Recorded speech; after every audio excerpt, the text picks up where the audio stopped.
اس کے لیے دولت کے انبار لگ جاتے ہیں، دنیاوی مال و اسباب اس کے لیے جمع ہو جاتا ہے،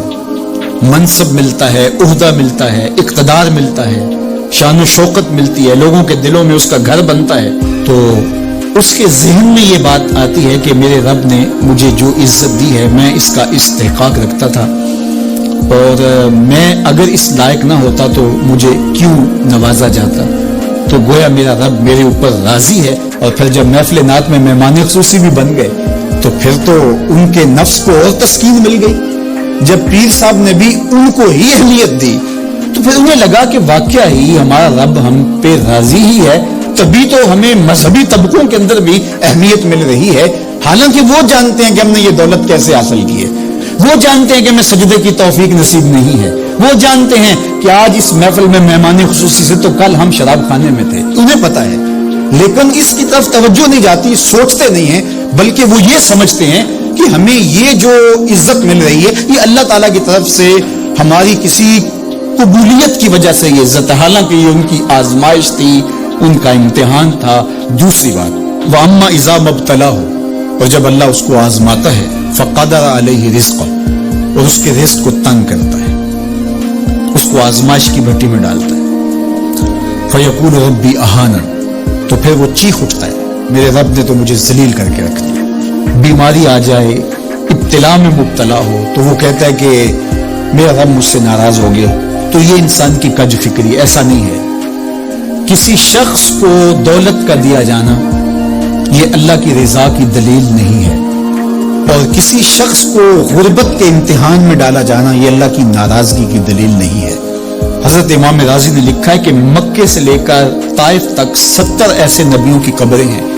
جن کی وفات صرف بھوک کی وجہ سے ہوئی،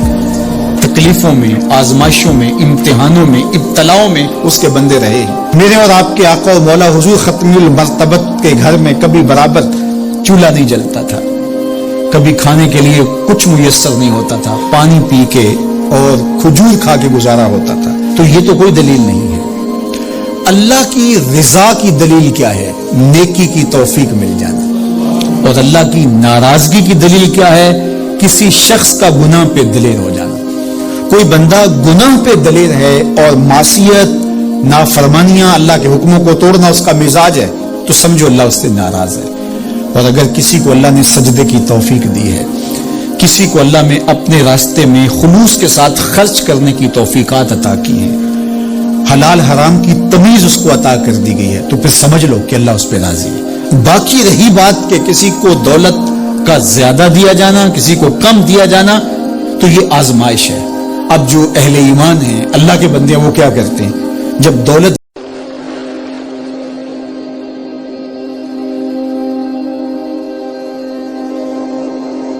اللہ تعالیٰ بندوں کو آزماتا ہے، پرکھ کرتا ہے، امتحان لیتا ہے، طرح طرح کی نعمتوں سے اسے مالا مال کرتا ہے، کاروبار وسیع ہو جاتا ہے، اس کے لیے دولت کے انبار لگ جاتے ہیں، دنیاوی مال و اسباب اس کے لیے جمع ہو جاتا ہے، منصب ملتا ہے، عہدہ ملتا ہے، اقتدار ملتا ہے، شان و شوکت ملتی ہے، لوگوں کے دلوں میں اس کا گھر بنتا ہے، تو اس کے ذہن میں یہ بات آتی ہے کہ میرے رب نے مجھے جو عزت دی ہے میں اس کا استحقاق رکھتا تھا، اور میں اگر اس لائق نہ ہوتا تو مجھے کیوں نوازا جاتا، تو گویا میرا رب میرے اوپر راضی ہے۔ اور پھر جب محفل نعت میں مہمان خصوصی بھی بن گئے تو پھر تو ان کے نفس کو اور تسکین مل گئی۔ جب پیر صاحب نے بھی ان کو ہی اہمیت دی تو پھر انہیں لگا کہ واقعہ ہی ہمارا رب ہم پہ راضی ہی ہے، تبھی تو ہمیں مذہبی طبقوں کے اندر بھی اہمیت مل رہی ہے، حالانکہ وہ جانتے ہیں کہ ہم نے یہ دولت کیسے حاصل کی ہے، وہ جانتے ہیں کہ ہمیں سجدے کی توفیق نصیب نہیں ہے، وہ جانتے ہیں کہ آج اس محفل میں مہمان خصوصی سے تو کل ہم شراب خانے میں تھے، انہیں پتا ہے، لیکن اس کی طرف توجہ نہیں جاتی، سوچتے نہیں ہیں، بلکہ وہ یہ سمجھتے ہیں کہ ہمیں یہ جو عزت مل رہی ہے یہ اللہ تعالیٰ کی طرف سے ہماری کسی قبولیت کی وجہ سے یہ عزت ہے، حالانکہ یہ ان کی آزمائش تھی، ان کا امتحان تھا۔ دوسری بات، وَأَمَّا إِذَا مَبْتَلَاهُ، اور جب اللہ اس کو آزماتا ہے، فَقَدَرَ عَلَيْهِ رِزْقًا، اور اس کے رزق کو تنگ کرتا ہے، اس کو آزمائش کی بھٹی میں ڈالتا ہے، فَيَقُولُ رَبِّي أَهَانَنِ، تو پھر وہ چیخ اٹھتا ہے میرے رب نے تو مجھے ذلیل کر کے رکھ دیا۔ بیماری آ جائے، ابتلا میں مبتلا ہو تو وہ کہتا ہے کہ میرا رب مجھ سے ناراض ہو گیا، تو یہ انسان کی کج فکری، ایسا نہیں ہے۔ کسی شخص کو دولت کا دیا جانا یہ اللہ کی رضا کی دلیل نہیں ہے، اور کسی شخص کو غربت کے امتحان میں ڈالا جانا یہ اللہ کی ناراضگی کی دلیل نہیں ہے۔ حضرت امام رازی نے لکھا ہے کہ مکے سے لے کر طائف تک 70 ایسے نبیوں کی قبریں ہیں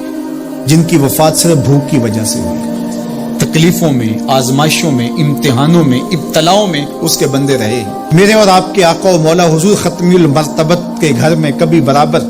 چولہا نہیں جلتا تھا،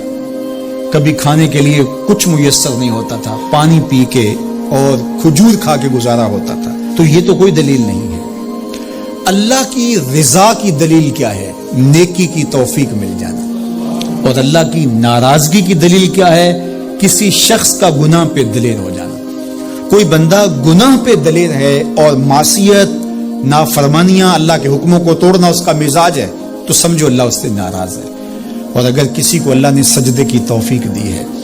کسی کو اللہ نے اپنے راستے میں خلوص کے ساتھ خرچ کرنے کی توفیقات عطا کی ہیں، حلال حرام کی تمیز اس کو عطا کر دی گئی ہے، تو پھر سمجھ لو کہ اللہ اس پہ راضی ہے۔ باقی رہی بات کہ کسی کو دولت کا زیادہ دیا جانا، کسی کو کم دیا جانا، تو یہ آزمائش ہے۔ اب جو اہل ایمان ہے